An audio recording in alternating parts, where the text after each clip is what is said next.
Perkenalkan, nama saya Bayu Samiaji. Pada kesempatan kali ini saya ingin mempresentasikan mengenai materi kinetika kimia. Kinetika kimia adalah bagian dari kimia fisika yang mempelajari tentang kecepatan reaksi-reaksi kimia dan mekanisme dari reaksi-reaksi tersebut. Sedangkan termodinamika kimia mempelajari hubungan tenaga antara reaksi dan hasil-hasil reaksi. Tidak mempelajari bagaimana reaksi-reaksi tersebut berlangsung dan dengan kecepatan berapa kesetimbangan untuk reaksi kimia ini dicapai. Kecepatan reaksi tergantung dari yang pertama jenis zat reaksi, yang kedua adalah temperatur reaksi, dan yang ketiga adalah konsentrasi. Persamaan laju reaksi. Laju reaksi adalah perubahan konsentrasi reaktan atau produk per satuan waktu. Perubahan laju konsentrasi setiap unsur dibagi dengan koefisien dalam persamaan yang seimbang atau stokiometri. Laju perubahan reaktan muncul dengan tanda negatif dan laju perubahan produk dengan tanda positif. Contoh, konsentrasi A menjadi konsentrasi B. Laju reaksi di atas dapat dituliskan sebagai sebuah persamaan sebagai berikut. Laju disimbolkan sebagai R. Laju sama dengan minus dA dibagi dt plus dB dibagi dt. dA adalah konsentrasi dan dt adalah waktu. Kenapa untuk konsentrasi A negatif? Karena A adalah reaksi. Konsentrasi reaksi tentu akan berkurang karena dia dikonsentrasi untuk menjadi produk. Sedangkan laju produk atau laju pembentuk produk itu dilambangkan sebagai nilai positif. Kenapa? Karena jumlahnya bertambah atau konsentrasinya bertambah. Kita lihat di grafik. Dengan bertambahnya waktu, konsentrasi A akan berkurang dan konsentrasi B akan bertambah. Dan pada suatu konsentrasi tertentu, maka kita akan mendapatkan slope atau atau gradien yang lurus. Pada keadaan seperti ini, reaksi tersebut dalam keadaan setimbang, sehingga tidak terdapat lagi gradien seperti di awal. Pada grafik ini, kita dapat mengetahui istilah beberapa laju. Itu adalah kemiringannya. Kemiringan dari grafik ini. Pada titik awal disebut laju awal, R0, RT sama dengan 0, dan di titik tertentu disebut laju tertentu atau sama dengan RT, dan laju rata-rata adalah R. Contoh reaksi yang lebih kompleks, kalau yang tadi kan hanya konsentrasi A menjadi konsentrasi B. Pada kali ini yang lebih kompleks yaitu CH4 ditambah 2O2 menjadi CO2 ditambah 2H2O. Lajunya sama dengan minus D CH4 dibagi DT sama dengan minus setengah DO2 dibagi DT plus CO2 dibagi DT plus setengah D2H2O dibagi DT. Sehingga untuk reaksi seperti ini sama dengan AA plus BB menjadi CC plus DD. Laju sama dengan minus 1 per A dA per DT minus 1 per B dB per DT plus 1 per C DC per DT plus 1 per D DD per DT. Faktor yang mempengaruhi laju reaksi ada 5. Yang pertama adalah konsentrasi, yang kedua adalah suhu, yang ketiga adalah tekanan, dan yang keempat adalah katalis, yang kelima adalah luas permukaan sentuh. Yang pertama adalah konsentrasi. Umumnya semakin tinggi konsentrasi, maka laju reaksi akan semakin cepat atau semakin meningkat. Kenapa? Karena jika kita mempunyai konsentrasi yang lebih besar, maka sebenarnya kita sedang meningkatkan jumlah tumbukan antar molekul. Yang kedua adalah pengaruh suhu. Apabila suhu pada suatu reaksi yang berlangsung pada saat dinaikkan, maka akan menyebabkan sebuah partikel semakin aktif bergerak, sehingga tumbukan yang terjadi akan semakin sering menyebabkan laju reaksi semakin besar. Yang ketiga adalah pengaruh tekanan. Penambahan tekanan dengan memperkecil sebuah volume akan memperbesar konsentrasinya. Dengan yang dilakukan tersebut akan dapat juga memperbesar laju reaksi. Yang keempat adalah katalis.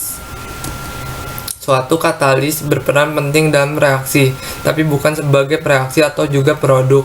Katalis juga memungkinkan reaksi berlangsung lebih cepat atau memungkinkan reaksi pada saat suhu lebih rendah akibat perubahan yang dipicu kepada reaksi. Katalis menyediakan suatu jalur pilihan dengan sebuah energi aktivasi yang lebih rendah. Katalis mengurangi energi yang dibutuhkan untuk keberlangsungan sebuah reaksi. Yang terakhir, yang kelima adalah luas permukaan sentuh. Luas permukaan sentuh juga memiliki peranan yang sangat penting dalam laju reaksi tersebut. Sebab semakin besar luas permukaan bidang sentuh akan antar partikelnya, maka semakin banyak juga tumbukan yang terjadi, sehingga menyebabkan laju reaksi tersebut semakin cepat. Begitu juga sebaliknya, apabila semakin kecil luas permukaan bidang sentuhnya, maka semakin kecil tumbukan yang terjadi antar partikel, sehingga laju reaksi pun akan semakin kecil. Sifat reaktan. Laju reaksi bervariasi tergantung pada zat apa yang bereaksi. Reaksi asam atau basa, pembentukan garam, dan pertukaran ion biasanya merupakan reaksi cepat. Ketika pembentukan ikatan kovalen terjadi antara molekul, dan ketika molekul besar terbentuk, reaksi cenderung lebih lambat. Sifat dan kekuatan ikatan dalam molekul-molekul reaktan sangat mempengaruhi laju transformasi mereka menjadi produk. Hukum laju berdasarkan laju reaksi menunjukkan korelasi antara laju reaksi V terhadap konsentrasi laju reaksi K dan konsentrasi yang dipangkatkan dengan bilangan tertentu order reaksi. Hukum laju reaksi dapat dinyatakan dalam persamaan berikut. AA ditambah BB menjadi CC ditambah DD. Maka hukumnya adalah V sama dengan KA pangkat X, B pangkat Y. Di mana nilai konsentrasi laju K dan nilai X dan Y yang ditentukan berdasarkan eksperimen, bukan karena berdasarkan koefisien stoikiometrinya. Persamaan reaksi setara. Untuk reaksi tersebut dikatakan reaksi order karena saat Kx terhadap A, order ke Y terhadap B, dan order reaksi total sama dengan X plus Y. Order itu ditentukan secara eksperimen. Order beberapa cara untuk menentukan order, salah satunya metode laju awal. Misalkan kita punya reaksi NO plus NO2 plus O2 menjadi N2O5.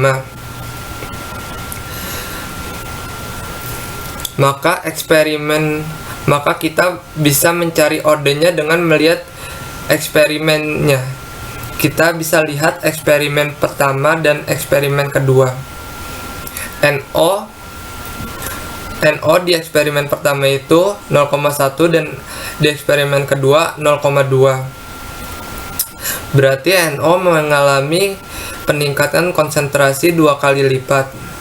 NO2 di eksperimen pertama 0,1 dan di eksperimen kedua 0,1. Berarti konsentrasinya itu konstan. O2 juga konstan. Lajunya 2,1 di eksperimen pertama dan eksperimen kedua 4,2. Berarti laju meningkat 2 kali lipat. Berarti dapat disimpulkan NO memiliki order 1 atau NO pangkat 1. Setelah itu kita mencari order O2. Kita dapat melihat eksperimen pertama dan eksperimen keempat. NO di eksperimen pertama itu 0,1 dan eksperimen keempat 0,1. Artinya konsentrasinya itu konstan.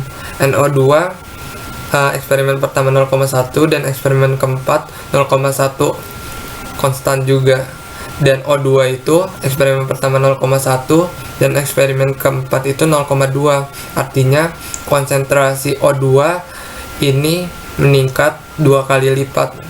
Laju pada eksperimen pertama 2,1 dan eksperimen keempat 2,1. Lajunya tetap atau konstan. Maka dapat disimpulkan bahwa O2 memiliki order 0 atau O2 pangkat 0 karena lajunya tidak meningkat atau konstan. Terakhir kita mencari order untuk NO2. Kita dapat melihat pada eksperimen kedua dan ketiga. NO pada eksperimen kedua itu 0,2 dan eksperimen ketiga 0,2. Konsentrasinya itu konstan. NO2 eksperimen kedua 0,1 dan eksperimen ketiga 0,3. Artinya konsentrasi NO2 meningkat 3 kali lipat. O2 eksperimen kedua 0,1 dan eksperimen ketiga 0,2. Konsentrasi O2 meningkat 2 kali lipat. Lajunya di eksperimen kedua 4,2 dan eksperimen ketiga 12,6. Artinya di sini lajunya meningkat 3 kali lipat. Maka dapat disimpulkan NO2 memiliki order 1 atau NO2 pangkat 1. Jadi bisa ditulis hukum dari laju di atas adalah laju sama dengan K NO dikali NO2. Kenapa O2 tidak dimasukkan ke dalam hukum laju reaksi? Karena O2 memiliki order 0. Order 0 tidak perlu dimasukkan ke dalam hukum laju reaksi. Menentukan persamaan laju reaksi. Metode penentuan persamaan laju reaksi dengan laju awal yaitu dengan melibatkan pengukuran laju reaksi pada awal reaksi. Untuk beberapa konsentrasi awal zat-zat reaksi, metode penentuan persamaan laju reaksi dengan metode terisolasi, yaitu semua konsentrasi dari reaksi dibuat berlebih, kecuali untuk satu jenis reaksi. Sebagai contoh pada reaksi berikut, A plus B menjadi produk reaksi. Jika reaksi A dibuat berlebih, maka konsentrasi A selama percobaan dapat dianggap konstan. Dari sini kita dapat menentukan laju reaksi dari B yaitu VB dengan cara yang sama. Jika konsentrasi B dibuat berlebih, maka kita dapat menentukan laju reaksi dari A yaitu VA, sehingga laju reaksi keseluruhan untuk reaksi ini adalah V sama dengan VA dikali VB. Sekian dari presentasi saya. Terima kasih.